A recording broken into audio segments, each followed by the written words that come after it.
Does this signal to you the campaign believes that if they're going to reach that tiny sliver of undecided, the New York Times calls them immovable voters, abortion is their strongest play?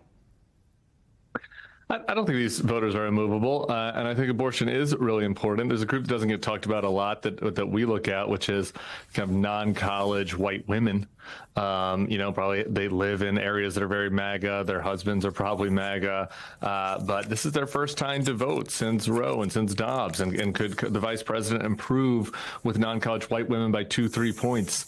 That could be decisive in a very close election. So I think it's good. One thing that I like, and it didn't show in that ad, but there's a separate ad that they're running about a Texas woman who wanted to have a baby, had a miscarriage, and she wasn't able to get the care that she needs, and now she might not be able to have a baby in the future. And I liked that ad in particular because it shows to me the Harris campaign is not just reaching out to pro-choice voters, but even trying to expand beyond that to pro-life voters that don't like the extremism of the law in Texas that has put women's lives at risk, right? And so if you look at 60% of the country says pro-choice, you have another 10% of voters that are pro-life but want reasonable exceptions, want reasonable laws. You get to a very popular issue that has a real impact on women's lives and on everyone's life. Just tonight's event and then last night's event seemed to signal a return to these huge rallies. 23,000 plus last night in Georgia. I mean, they did have a lot of star power there. The Houston Stadium for tonight's rally, I think, holds roughly that many. Then you have Trump going to Madison Square Garden on Sunday. That holds about 20,000 people. My question is, it costs a lot of money. The logistics are difficult. What do all these big rallies buy them? Presumably, it's like the same amount of free media. Why?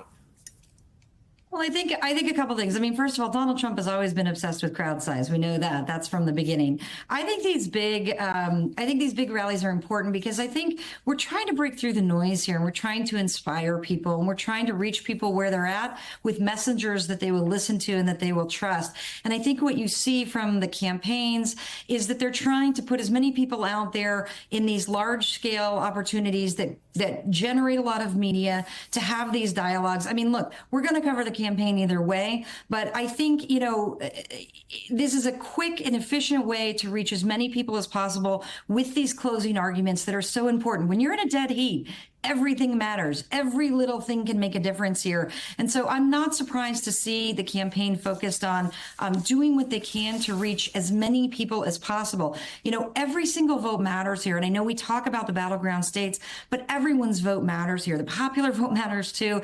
And it's important that they can reach as many people as possible. And it's hard to get everywhere. So they're doing the best they can with the time that they have. I mean, what Kamala Harris has been able to do in such a remarkable short amount of time is incredible. How she's coalesced everyone into this battle and into this fight. And I think they're closing strong. I think we're going to see lots of people. There's a lot of enthusiasm. Early votes showing a lot of enthusiasm. There are lots of volunteers in these battleground states. I was talking to a friend in Wisconsin. They said there were about 125 people just at the town she was in to volunteer to get out the vote. There's enthusiasm in these states. And so it doesn't surprise me that they want to spread this throughout the country as well. So, Yamiche, you've got some more details about what to expect tonight at the rally. There has been all this buzz about Beyonce, Willie Nelson expected to be there. But what else? What are we going to see? What are we going to hear tonight? Well, as you said, we do expect some big names like Beyonce and Willie Nelson to be here. But this is, of course, also a rally about freedom, which, of course, we know the vice president has been walking out to the song Freedom, which is by Beyonce for months now. She's going to be hammering home the idea, though, that she sees Texas as ground zero to the dangerous consequences of abortion restrictions. She's going to be out on stage with a number of women who say that they suffered life-threatening consequences because they were not given the proper care that they needed, either when they were miscarrying or when they needed an abortion or wanted an abortion, and as a result that they are sort of the face of what could happen to women across the country. So the vice president is going to be saying, while you think you might be safe in maybe Georgia or Pennsylvania or Wisconsin, this could be coming to you, these abortion restrictions that we see here in Texas. So she's really going to be trying to connect this and make this a national event, not just focus on Texas, though she is trying to unseat Ted Cruz and helping Colin Allred, who's running against him. The other thing to note here is that she's going to be talking also about her to-do list. That to-do list includes, she says, passing reproductive freedom laws, restoring the protections of Roe v. Wade, but also cutting taxes, also providing home care and backing and support for people who need care in their homes, as well as for Medicare and other things. So she has a long to-do list, and she's going to be saying that Donald Trump has an enemies list, and she has a to-do list, Chris. So, Tim, NBC News has learned that outside groups have spent roughly $1.1 billion in this campaign. That's obviously a new record with 11 days still to go. What kind of options does it give you than you would otherwise have, especially in the closing days of a campaign? Yeah, look, I'm one that usually thinks, I think I'm different than most political consultants, probably because I'm not taking a vig on these ads. I think they have pretty much diminishing returns at this point. I think it's useful to get new arguments into the narrative at the presidential level, because people are hearing a lot about, and they're seeing these sorts of ads on TikTok, on YouTube, and in conversations. So I think it's important to kind of introduce new info. I think you're seeing the Harris campaign start to do that a little bit more. I think that she's in Texas right now. I should just say that some of that money would be pretty useful for Colin Allred right now, who I think could actually do more ads. He's running against Ted Cruz, and he's at a little bit of a financial disadvantage in a Senate seat that could be absolutely critical for the, for what is who has the majority in the Senate. And I think that the ground game is the other part of the finances at this point. Do you have the money to make sure you're paying to get all these boots on the ground? Many of them are volunteers, but you're paying for travel, you're paying for logistics, and you're making sure they're getting to the right doors and getting the right people out. Yeah, I can't tell you how many times I went door to door with various groups, various campaigns, and they'll tell people, we'll give you a ride, and somebody says, we need a ride, and I always wonder if that person got the ride that they thought they were going to get. Anyway, right. Shaq, let me ask you, Donald Trump is headed to Michigan after the event in Texas today, and Arizona and Nevada. All those places, he has kept the focus squarely on immigration. Tell us more.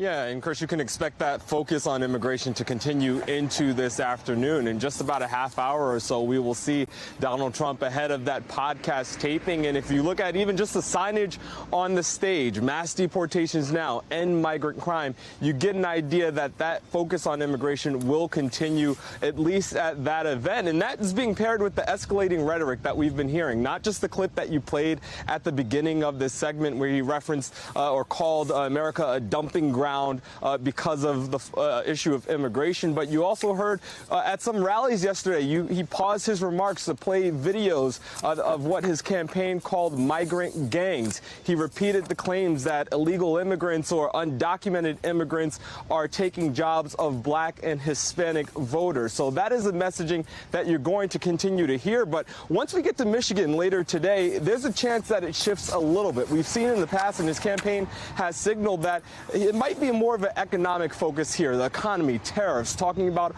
auto workers. That's something we've seen in the past, and where he's coming to today, this county is one where, if you look at the past two elections, he won this county, but he did lose some ground here. He won it by double digits in 2016. In 2020, he won it by just 3 percentage points. So I think if you want to know what he thinks that good closing message should be, especially in these Midwestern battleground states, tonight will be a good thing to watch, a good metric to use to see what that closing message will be as we come up on Election Day, Chris. Jess, garbage can for the world. There are all sorts of new permutations, but the same kind of dehumanizing messages. And Trump talked about being angry. Is generating that kind of emotion in his base the goal? Is that the key for him, at least he thinks, in the closing days? Yeah, sure. He's trying to rile up his base for sure. He's talked poorly about immigrants from the beginning of this thing. We've been dealing with Donald Trump now for almost 10 years. He started his very first campaign talking about this issue. We are a nation of immigrants. They add to our country culturally and economically. It is Republicans, and you can't run away from this. It's Republicans who torpedoed a bipartisan deal to actually try to move forward on this issue around pathways to citizenship, et cetera. So, this is all campaign rhetoric. This is all meant to rile people up and mainly to scare them. His entire campaign has been fear-based. This is a race to the bottom. And, I think we have an opportunity to turn the page here. I think a lot of people want want to do that. But this is going to be close. It's going to come down to every single vote, in this dead heat. And so he's going to use what he thinks is going to get his people out. I hope that, I hope that we have an opportunity to make some progress on this, because him and Republicans haven't wanted to move forward on this. So we were showing Tim the podium, and that's where we're going to see Donald Trump a short time from now in Austin. But let me go back to Kamala Harris for a minute, because we talk about all these celebrities. She had them out last night. She's having Beyonce and Willie Nelson, obviously focused on probably two different kinds of audiences tonight. But when you look at the attention that gets, that a normal campaign event might not, whatever ends up on TikTok or YouTube, or the pictures that end up on Instagram, is it clear that there's a way to transfer that, just the views, the interest in an individual performer or celebrity, into encouraging somebody to get off the couch and go vote? Well, yeah, because we're trying to think about who she's trying to reach right now, right? And we spend a lot of time. I'm always asked about one particular group, like the Nikki Haley Republicans. Given my past, that's usually higher income, high income, college educated Republicans that don't like Trump. So there's one way to reach them. She was out with Liz Cheney earlier this week. That's how she's trying to do it. The other group that she's trying to reach are people that are basically Democrats and would be likely to vote for Kamala Harris, but they're just not that tuned in to politics. And so I think that's why you had Eminem out, you had the Insane Clown Posse, you had Beyonce. I just think you're trying to pull out all the cards to say, hey, look, if this person has 50, I didn't look, but whatever it is, 50 million Instagram followers, she probably has more than that, who knows? Some of those people are people that aren't watching the news. They aren't getting news in their feed.